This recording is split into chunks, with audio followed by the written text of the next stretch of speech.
Hello and welcome to a sunny-ish North Yorkshire. It's nice and warm, but it is cloudy today, so getting back to usual weather for us. Now I'm just going to give people a chance to join because it is a live stream. So what I want to ask you is whether or not this is something you want me to do more of, because I can do these a lot easier than a normal typical video. It's a live stream, I just do this, talk and press a button and it's live, it's up there, I don't have to do anything else. Whereas a normal video like the one yesterday, that electricity one, that took 6 hours to film and edit, forgetting the research that I had to do beforehand. So it's an easy way for me to increase content during this kind of barren lockdown phase in terms of content. So do you want me to do this every day, 2 days, 3 days, once a week, that sort of stuff? So if you're watching this when it's no longer live, let me know in the comments below whether or not this is something that's worth pursuing, basically. Because like I said, it's so much easier to do one of these. But of course, but of course it is something which means that you get stuff like that in the background. Anything I screw up on, anything I say is out there for all to see. So it's not all good. Now I'm going to pick a specific topic in each live stream. So rather than do just a standard Q&A, let's pick a topic. And today's topic, as you've probably seen from the title, is whether or not an electric car can be fun. Now let me clarify what I mean by this. I don't mean can an electric car can be fun, but can a car that's designed to be fun, like a hot hatch. I'll use my other car as an example. The Mini Cooper S, is what we call a fun hot hatch. It's designed for fun, maybe even track days. You can get accessories like the Cooper Works exhaust I have. So is there an EV equivalent? Because at the moment I don't think there is. I don't think there's what I would class as a really fun hot hatchy EV out there. They haven't brought one out yet. I am very much a car fan, a petrol head. I've always said that I like petrol and electric cars. You are allowed to like both. And if someone said, right, you can go on this track for the rest of the day, which car would you pick? Would you pick your Tesla Model 3 or your Mini Cooper S? I would pick the Mini any day of the week, just purely based on fun and drivability. I think it's partly the fact that you get the gearing as well. I mean, electric cars are more efficient, clearly. No gears means it's more efficient. But when you're on a track day and you've hit the corner just right and you get the gear changes just right, it feels like you've achieved something. Whereas with an EV, it's almost like playing a games console, like Forza or something like that. You don't really feel like you've done it as much. It's so easy to drive an EV, which is a good thing normally, but there's no real sense of achievement there. So maybe it's that. Is the fact that it's so easy to drive an EV, even a quick one, does it rob you of a sense of achievement? You need less skill to accomplish a quick lap, therefore it's not as fun. It's almost like playing a computer game and turning on a cheat mode, if you like. So I'm not on about commuting, I'm not on about in general, I'm on about, is an EV, is an electric car just as fun as an identical petrol car? So let's give it as an example. The Mini, actually, the Mini Cooper S versus the Mini Cooper S Electric. Now I haven't driven the electric one yet, but from the reviews I have seen, it's a very capable car. And one of the main reasons it's got a crap range by today's standards is because they've decided they wanted to keep the weight and the balance and the handling as good as a Mini should be. So they've sacrificed range for fun, I guess. So what do you think? Let me know live right now whether you agree with what I've just said, that there is no fun electric vehicle out there at the moment. And I do include the Model 3 Performance in that as an example, because although that is ballistically fast and a fantastic car, I would do anything to own if I could afford one, it's just not quite the same as something like a BMW M3 from a purely fun point of view. And I think that's my point. Forget the environment for a second, forget efficiency, purely from a fun point of view. For me, it's just not quite there yet. Maybe it's a generational thing. I do like a nice sounding car, a nice noise, a really good engine noise. For me is something that I love. Goodwood Festival of Speed, for example, I love to go there because some of the noises you hear from the exotic cars that are around are just awesome. and it's something you don't normally hear or see. So let me know, what do you think? We're on a live stream, so by all means let me check the messages, and please, as always, do tell me where you're posting up from, because I always like to hear if people are in random far off countries when they're watching this sort of stuff. My current fun is trying to take the corner as fast as I can without killing myself in the Model 3, so you've obviously got the Tesla, and using regen to your advantage. It's a different level of skill that's required. Yeah, I guess. I love a V8 burble.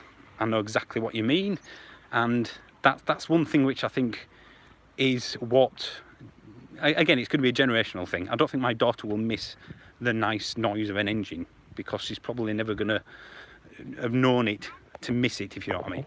Whereas I do. Honda E is meant to be fun. I don't know, it's meant to be quirky, but is it meant to be fun? I mean, I've done a couple of videos about this in the past, but I always, and I think I said this in the last video, I always think of when you're watching when you're driving a car with gusto, shall we say, that it is like watching a film on mute when you're in an EV, because you're missing something which you're always used to have been there, a noise. I mean, if you're in a really nice sounding car and you're going through a tunnel, the one thing most people do is put the windows down so you can hear the noise of the car in the tunnel. And obviously you won't have that with an EV. And look, I don't mean stuff like that, like a diesel Astra. That's awful. That will never be nice. So I'm not on about every petrol car, I'm on about nice petrol car noise. I wish there was something to replace my old MX-5, someone said. Absolutely. Agree with that wholeheartedly. It is something which I think is some years off, 5 to 10 years before we get a roadster of that type. Hello from the Isle of Wight. So far you're winning. The Isle of Wight is the furthest we've seen in terms of distance. I'm just going through a cloud of midges and people at the moment. It's a bit busier than yesterday, so forgive me if I go off for a second. Loud cars now remind me of the kids at school that used to run around making fart noises. Now that's a good point. You know, you mentioned the word fart noises. Farting is, I mean, this is something that a lot of electric car fans say a lot of the time. Noise is wasted energy. And they're absolutely right and correct. It is wasted energy. But farting is also funny. It is if you're a child anyway. So it's got a purpose there. If you fart at the right time, it can be hilarious. And the same with a petrol car. It might be wasted energy, but it doesn't mean it's not fun, is it? Again, I'm not talking about efficiency. I'm talking about pure enjoyment. The I-Pace is as much fun as my motorbike. Now that's a bold statement. That is one thing which I have yet to experience in my life, a motorbike, so I know that's like a step up above from a nice car, isn't it? Excuse me. Oh God, I'm so unfit. I need to do more walks. I-Pace is as much fun as a motorbike. Ooh. Again, that's a bold statement. In what way? Please clarify that, because do you drive in the same sort of manner you do in the I-Pace as you do with the bike? Totally agree. The exhaust noise, especially of classics, is something I'll definitely miss. 100%. I heard drifting is a lot easier. Instant torque probably makes that a lot easier. Is it raining? I keep on feeling spots of rain. Well, it is North Yorkshire, and it's been a day of sun, so it's probably about right if it does start raining. How about the new Renault Zoe? In what way? I won't class it as fun, but yeah, very, very good car, very good value car. In our Leaf I found there is no fun on country roads, but I have to say, oh hang on, going under a tree trunk, the Leaf wasn't designed to be fun, is it? I suppose maybe that's part of the problem. All the EVs at the moment are based on trying to sell as much as possible in terms of it's a family car. Nobody has done an outright EV that's designed just to be fun first and then a car second. Hello from Accrington. So far Isle of Wight is the furthest I have seen on the messages in terms of who's watching this right now. I have not cared about exhaust noise since I passed 30. And don't know how old you are to know that. I think driving dynamics is what's fun. I do agree, I love driving my Civic with the manual. Yeah, this is what I mean. Some people say, oh, if you're going to buy that car, get the manual version. It's more fun, it's more engaging. So I guess an EV will be like an automatic car. It will never be as engaging. Oops, sorry. It's raining. Can you believe It's been really sunny and warm today, and right now it is raining. For God's sake, it's almost a cliche, isn't it, in North Yorkshire? But I thought today of all days we'll be alright. I know it's raining, I know. The EVK is here behind me, as always. Recreational use of ice will continue, track meets and whatnot. Yeah, I agree. I think the petrol engine car will turn into the horse in terms of people ride horses right now, not for transportation, but for enjoyment. There's no reason to have a horse for transportation. The only reason people have one is obviously for fun. And I guess environmentally, a horse has the same sort of impact. Ooh, nearly falling over. A horse has the same sort of impact as a cow, only it's not part of the food chain. So environmentally, it's not great as a horse. And it's only there for enjoyment, and that is what a petrol engine will turn into, won't it? You'll probably have to go to a certain shop to get some petrol 50 years from now to drive your classic petrol car around, I imagine. So yeah, I think it will never disappear because people like to keep things. I did my Focus ST3, nice, in for the MG. Love the ST3, but also love the MG. Now here's a question for you then. If the MG and the Focus ST3 cost you the same amount of money to own, as in fuel, all that sort of stuff, would you enjoy it as much? Because one of the biggest enjoyable parts of owning an electric vehicle is the fact it costs so little to run. And saving money is good. It means you can use that money somewhere else on, getting fun elsewhere. Lots from Dundee. I'm going to try and stand underneath something here to try and get out of the rain. Only I could go on a walk when it's been sunny all day and now it's raining. Nice little stream there. Right, so let's go through a few more messages. How long before sub was under the car and play V6, V8 engine noises? Well, you can actually get them now. I think it's, what they're called, the people who do the exhausts. He'll come to me. Basically, they do one now, which means it attaches to a car's normal exhaust, but plays a different one out the back. I don't know if it would work for an EV, because EVs don't have gears, do they? So you wouldn't get that. It would just be one continuous low revving car. Watch Zero EV on YouTube for MX-5 conversion. All right, well, someone's done one, I guess. New England, USA, hello.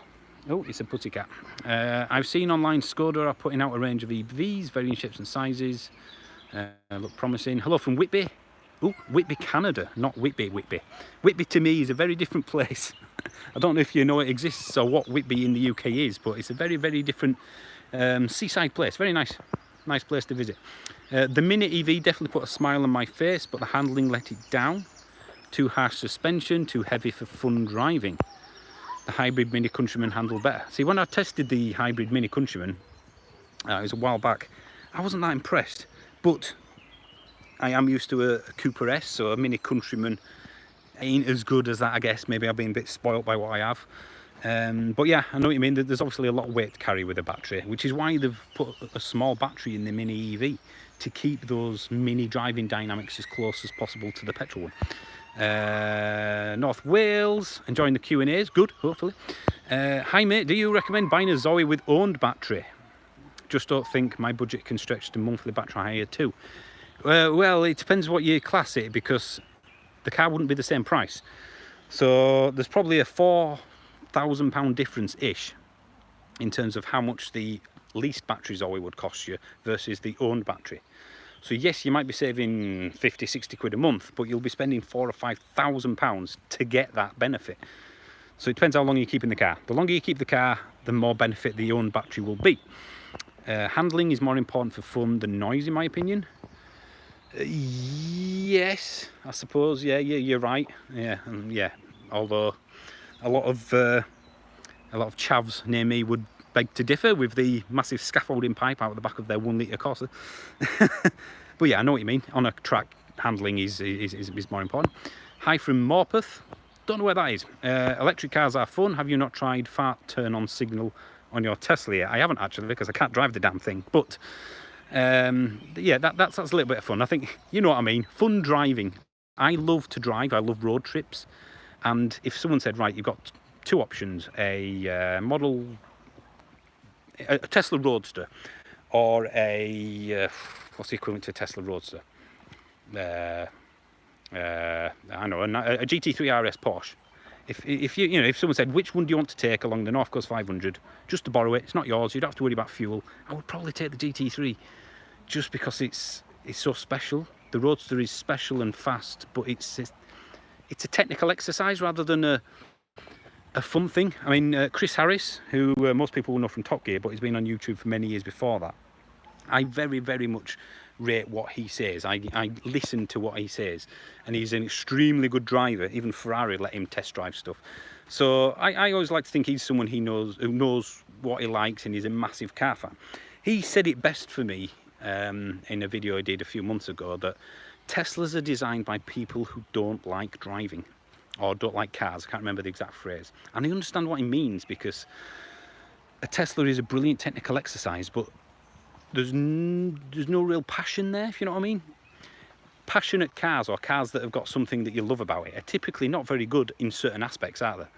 My favourite car, the car I miss to this day that I've ever owned personally, is a Volkswagen Corrado VR6. And it was the most unreliable car I ever owned, and I sank loads of money into it, but I loved that thing. So I think sometimes you have to have an imperfect car to have a better personality to it, if you know what I mean. Right, my mate's i3 makes me laugh every time. It's bonkers. The i3 for me is very skittish at handling. I'd like to try the i3S, because in theory that should have solved that particular problem. But I know what you mean. It's enough bonkers, isn't it? It's enough bizarre to be interesting. That's why I like the Mustang Mach-E, the Ford Mustang Mach-E. It won't be the best family car in the world, but it's got enough bonkersness about it to be interesting, and that's what we're lacking at the moment. Interest. BMW i3 range extender. Why are people hating on them? Because the petrol range extender, I view it as a backup. I don't know why they are hating on it, to be honest. I mean, you can't get them anymore, it's stopped, but the range extender for me existed at a time when it was needed. I mean, the charging network isn't brilliant as it stands now. Back then, midges, back then it was even worse. So yes, it was a backup. Was spitting on Saddleworth. Don't know what that means. Hello from Ibiza. Oh wow. It's been a few years since I've been there. Love the BMW i3 through twists and turns, but no doubt engine noise is missed for the feel. Yep. The model is designed to be fun. Model 3 is designed to be fun, I think. I don't think it is. I think it's designed to be a technical, efficient achievement. The performance has just got everything dialed up. I think you need imperfection to be fun. Maybe it's that. For me, a good EV is more fun than an ICE. The great control by one pedal drive, the feeling of effortlessness. I prefer the lack of noise, smells and vibration. But it's that lack of effortlessness which for me means that there's absolutely no achievement in driving fast. So if you're on a track, I'm not on about the roads now, I'm on about a track. If you're driving fast, again, it's like being on easy setting on a console game. Whereas if you put it on super hard setting and do just as quick a lap, you'll feel like you've achieved more. So yeah, that's kind of what I mean. I find the initial pep off the line of the Zoe fun. It is, but a bit of a one-trick pony sort of thing, you know what I mean? EVs are fun in a straight line. They're not, oh sorry, fast in a straight line. But when you start to get on the twisties, not so much. Not yet anyway. I think what we need is for Mazda to bring out an electric MX-5. Up the road in Thirsk, hello. Excited about the Skoda Enyaq. Looks a bit boring family car. Hi Alice, I'm afraid they've buggered off now. I don't know where they are. I think I'll have to be walking back by myself. You had nice clear weather yesterday, 2 in a row, I know. Current trend is to buy a smashed up EV and turning classic cars into EVs. Yes, I wish there was a price list for that, so I could at least say this is how much it would cost to do it. Although I would say if you were going to convert anything into a classic EV, any classic car into an EV, or even any vaguely old car into an EV, I think it needs to be one where the engine wasn't part of that ownership experience. If someone takes a Ferrari, takes that engine out, which is part of the reason to buy a Ferrari, even a classic one, and then puts an EV in it, for me it robs part of its purpose away. You know, for its time, the petrol engine, the Ferrari, the noise it made, that was part of its personality, and you're taking part of that away. Whereas something that had a crap engine in the first place, like a DeLorean, perfect EV sort of thing to convert. So I guess it depends on what you're converting. We have a 2015 Leaf, and it loses its charge in like 10 miles if you do 100 miles per hour on the motorway. Well, top speed's 90, so that's not surprising. But that's the same for any car. If you do 90 mile an hour in any car with a small engine, it will use a lot more fuel than if you're doing 60, clearly. As an EV evangelist, I might get an S2000 because of a wheeler dealer program for fun. See, that's what I mean. I find a lot of people with EVs have a second car. Like I have the Mini Cooper S. I mean, that's done for practical reasons, really, because we need 2 cars at the moment. But ultimately, I think, for me, it's people have 2 cars, a fun car and an EV, because the EV doesn't provide that fun, if you know what I mean. The ST only did 24 miles per gallon. I still get my petrol air kicks from my Grinnell Scorpion 3 wheels kit car. Yep. I'm going to just move out of the way of someone so they can get past me here. Transits play fake engine sounds. A lot of cars play fake engine sounds, including my Mini Cooper S. The benefit of that is that the engine sound is only heard by the driver rather than those around you. Will you be testing the Mini EV? If I can, I will be. I think I was going to, but then of course the lockdown put pay to that. So in fact every press car at the moment is on hold, which is why I'm doing things like this. I can't do a test drive because there's nothing to test. No one's allowed to give you cars. I've had a few messages from people saying, "Oh, you're not doing any car test drives anymore. I think I might unsubscribe." What cave have you been living in? No one can do any test drives, certainly not in the UK anyway, because of what's going on at the moment. It's not by choice. It's lack of options. Seen the video with the guys on a farty motorbike coming out of the car park. That's quite funny. Let me go through. I've got a lot of messages, so I'm bound to miss a few, so apologies if I do. Are you a hybrid hater, or do you see them as a good way to wean off ICE drivetrains? There is a reason for them still. So no, I do not hate hybrids, because ultimately, if I couldn't charge at home, I could not own a full electric car. My nearest rapid charger to me, and that's only just been put in, is 9 miles away, and that's a single one.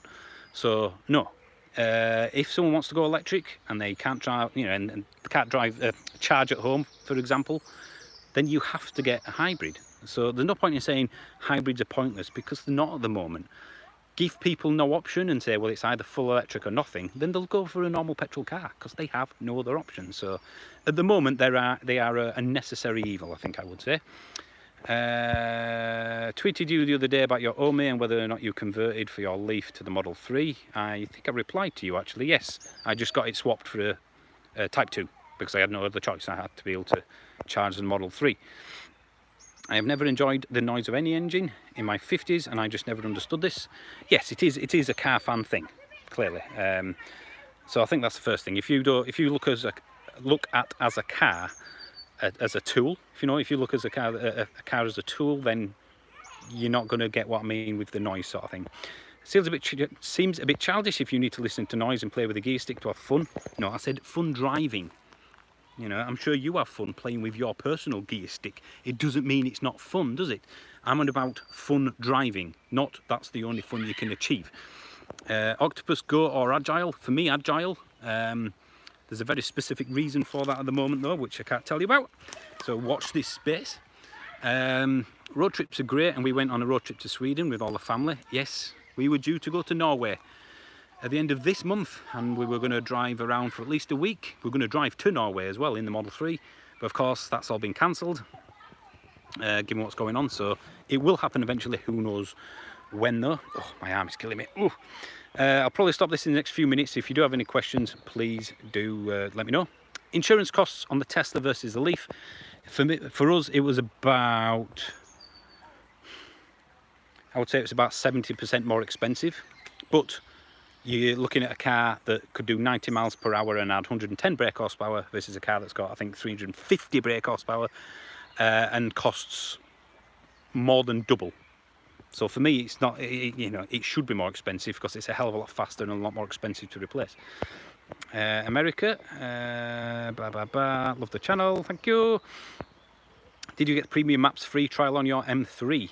Yes, but it runs out in a couple of weeks, so I don't know if I'm going to do that. Right, General Lee, go away. Heil President Trump. It doesn't. No, don't get me started. Watching from Kenya. Wow. I think you're winning in terms of how far people are. I'm going to have to scroll down here because I'm way behind on the messages, so I'm going to have to miss a lot. Hello to my brother who's watching this. As the weather is good, will you be trying out e-bikes? If someone gives me one, in fact, I might have to look into that. That's a good point. That'll give me something to do, because I think you are allowed to ride on your bike at the moment, aren't you?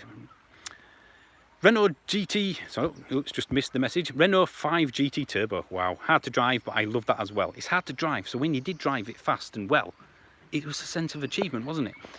BMW i3 Rex versus the Leaf i3, but you're going to end up paying a lot more for it. Hi from Malvern. I think most cars are without soulness,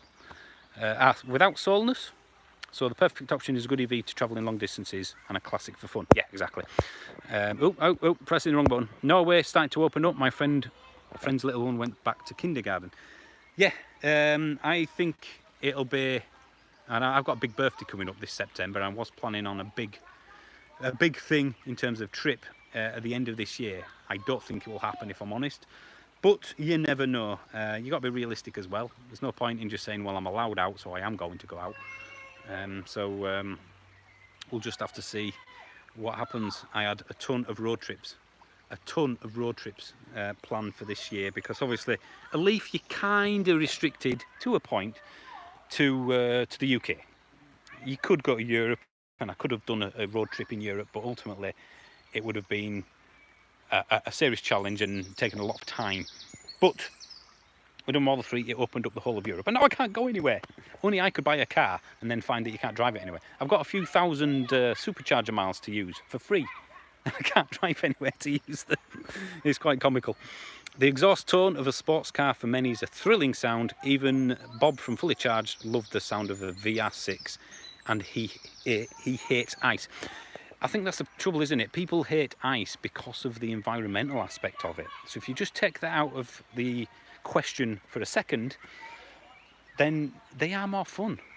You know, the environment should be a priority over fun, clearly. But it is something which I think is a valid argument on my part, that at the moment there isn't a fun EV out there, as in one that's been designed purely to be a B-road blaster, a hot hatch, something to that effect.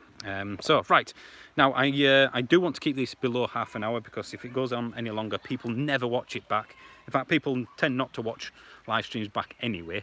So what I want you to do now, if you're watching this either live or not, is to put in the comments below, not the live chat, the comments below, whether or not you want this sort of easy to do video to happen more often. Shall I do one tomorrow, every 2 or 3 days, every week, every month? What sort of, you know, can you do too much, basically? Because as I said, I can churn these out very easily, because ultimately all I have to do is pick my phone up and start talking. I don't have to spend hours filming and editing it. So I guess, should I do more like this, as well as, I'm not going to stop the normal videos, the weekly videos, which are a bit random at the moment due to the lockdown, are not going to stop. So this is as well as with the weekly typical video that goes out, not instead of. So that's what I want you to know. Tell me if this is something that you think, well, it's all right, but it's not that interesting. Or, yeah, why not? It's better than nothing, isn't it? We are struggling. Everyone on YouTube at the moment that does things out of the house anyway is struggling for content. Even Fully Charged Live have been he's been reviewing his own cars, and I think he's run out of his new cars now. His own cars, sorry. So everyone's struggling for content, and it's just something we're going to have to put up with until the press cars get released and we can get back to normal. So let me know what you think. Thank you for watching, and I will see you whenever the next video goes out, and maybe if it's a live one, I will see you tomorrow or the day after. I don't know. Let me know. So yeah, I'm going to come off now before we get to too long. So yep, cheers, bye.